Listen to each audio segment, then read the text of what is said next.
Watan raganimada dhabta ah ee jacaylka lagu sheegayo.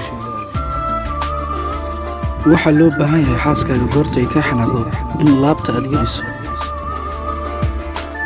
Xaaskaaga goorta ay ka aamusto, weydii dhibka jira iyo waxa uu yahay. Goorta ay ku inkirtana, u muuji danaan iyo jacayl badan.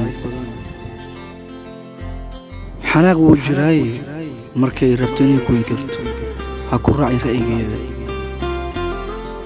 Markii aad aragto xaaskaaga oo xaalad xun ku jirto, u sheeg in aad ay u qurux badan tahay.